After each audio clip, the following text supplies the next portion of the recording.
Halo, assalamualaikum warahmatullahi wabarakatuh. Salam semuanya. Ketemu lagi sama Kak Ari.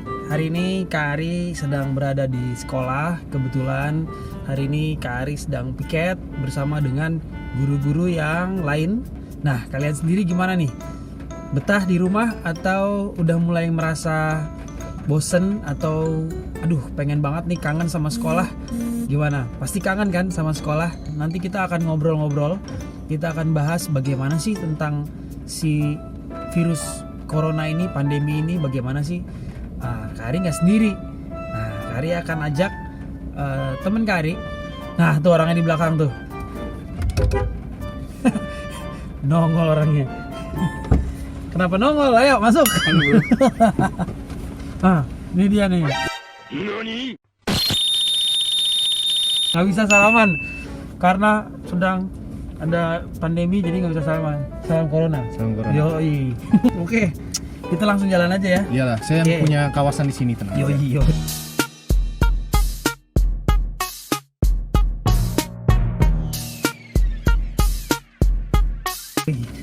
Oke, nah di beberapa tempat nih sudah ada yang di lockdown.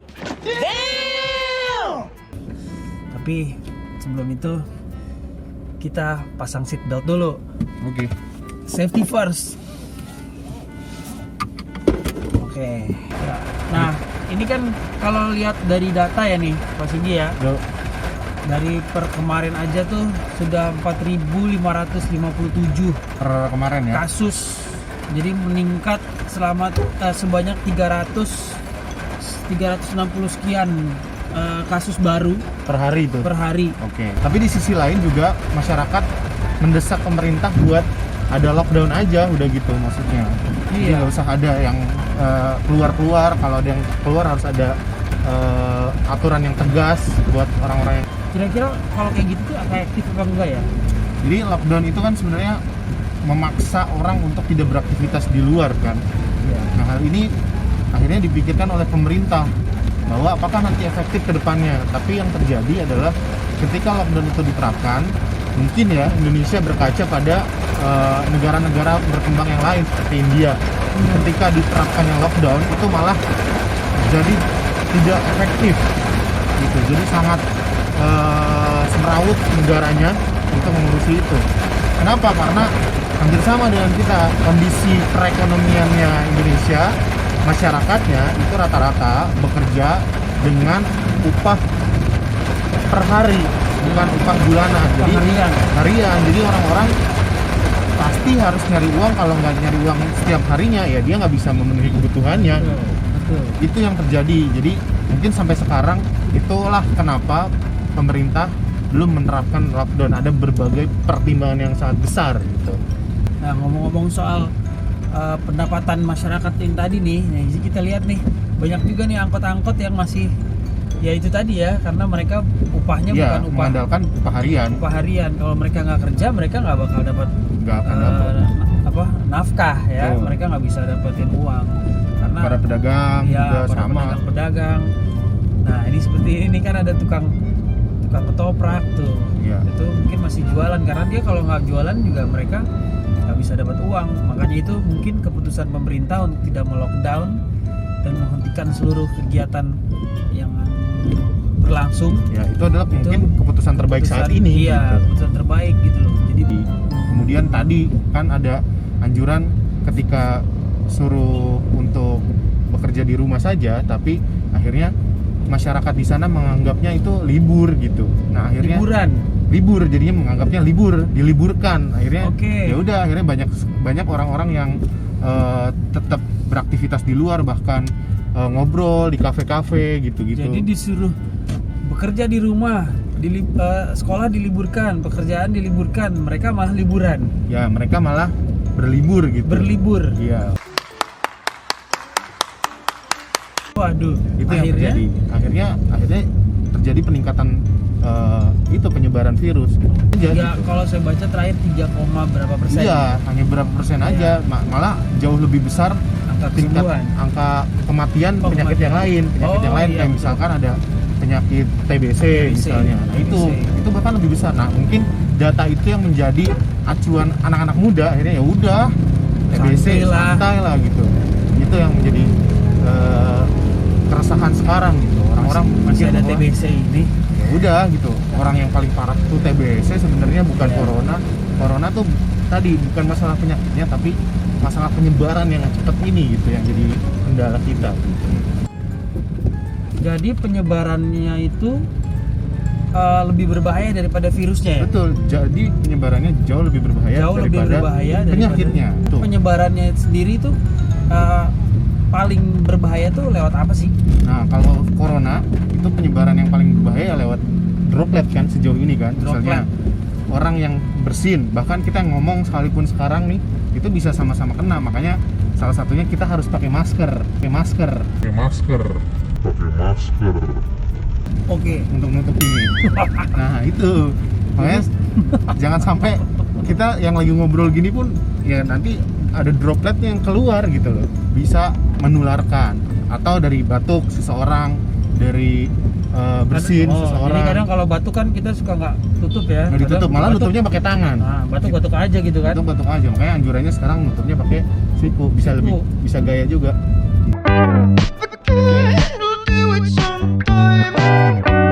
Oh iya.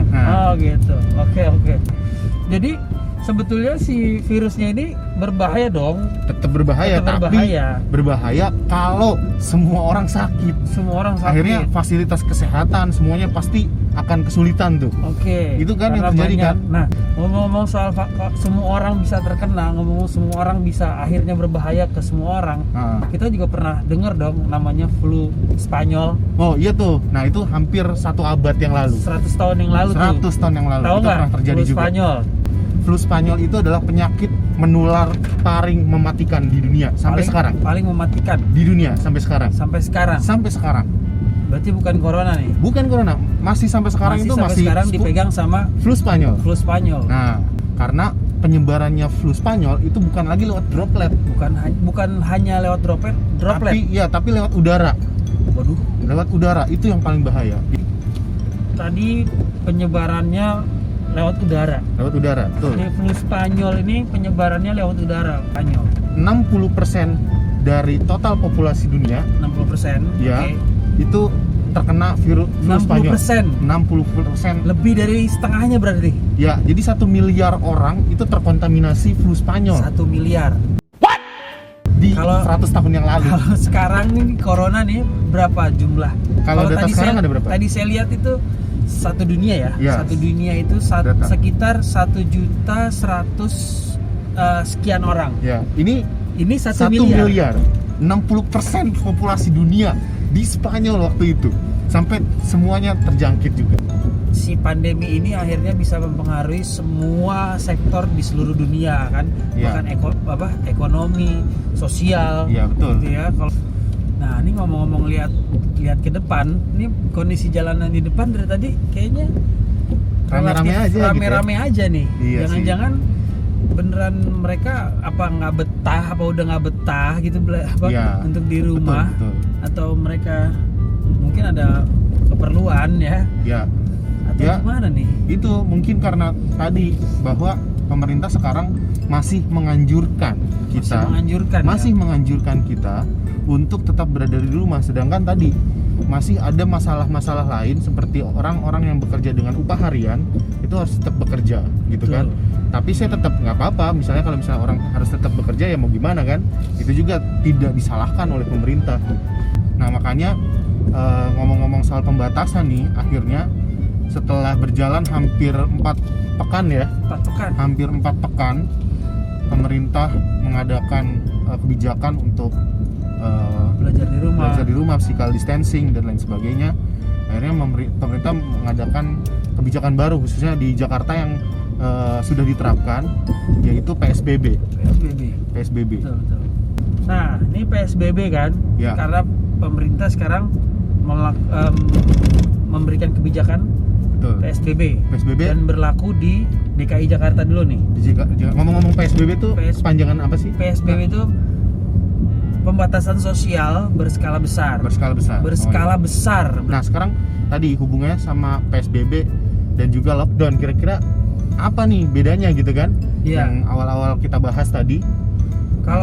Kalau dari yang saya lihat ya, lockdown itu kan di beberapa tempat tidak boleh ada yang masuk, tidak boleh ada yang keluar. Ya, betul. Kalau PSBB ini, nah itu dia. Jadi semua orang wajib menjaga jarak atau menjaga jarak aman tapi dalam skala besar gitu. Betul. Ya, jadi ada beberapa perbedaan antara PSBB dengan lockdown nih Kak Ari. Oke. Jadi yang pertama perbedaannya itu adalah kalau misalkan lockdown itu seluruh warga gerak-geriknya itu dibatasi. Tapi kalau PSBB kegiatan kumpul-kumpul yang ramai itu baru dibatasi. Jadi untuk bekerja ketika PSBB itu masih diperbolehkan. Boleh. Tapi ketika lockdown bekerja pun tidak boleh, hanya beberapa orang-orang aja, hanya beberapa instansi gitu. Jadi kalau misalnya PSBB yang ramai-ramai lebih dari 5 orang itu akan dibubarkan. Oh. Itu perbedaannya. Jadi kalau misalkan masih skalanya kecil itu nggak apa-apa, apalagi tujuannya untuk bekerja gitu, itu nggak apa-apa sebenarnya. Nah tapi tadi kendalanya adalah ketika ada pembatasan tersebut tidak berbanding lurus dengan jumlah moda transportasi dan juga orang yang akan naik. Jumlah yang akan naik banyak nih, sedangkan dibatasi 60 orang, masuk 60 orang. Sedangkan yang menunggu untuk naik kereta itu juga banyak. Nah itu yang akhirnya terjadi penumpukan di stasiun tapi tidak terjadi penumpukan di dalam kereta. Kalau lockdown itu daerah dijaga polisi dan juga pejabat terkait. Semuanya tuh standby gitu. Jadi kalau ada yang keluar mungkin bahkan akan ada sanksinya gitu ketika denda lockdown. Ya? Denda. Nah ketika adanya PSBB itu penjagaan nggak diatur secara spesifik, cuma tetap ada yang patroli tapi diingatkan dulu nih gitu. Ada peringatannya dulu. Kamu kalau bisa kalau nggak kemana-mana ya jangan ini. Jadi ada beberapa tempat yang jadi masih lebih halus lah ya. Ya lebih halus lah. Jadi kalau tadi ngelihat perbedaan itu berarti kalau lockdown kebutuhan pokoknya ditanggung sama pemerintah. Ya, PSBB betul. Ibaratnya kebutuhan pokoknya diperhatikan. Makanya ada beberapa instansi pada saat PSBB itu yang tetap harus berjalan. Contohnya kesehatan. Ya, kemudian instansi yang hubungannya sama komunikasi, kebutuhan pokok. Nah, itu harus tetap ada. Perbankan itu harus tetap ada. Nah, itu yang harus diperhatikan pada saat PSBB dan juga lockdown. Makanya sekarang kita sedang menerapkan itu gitu nanti ke depannya.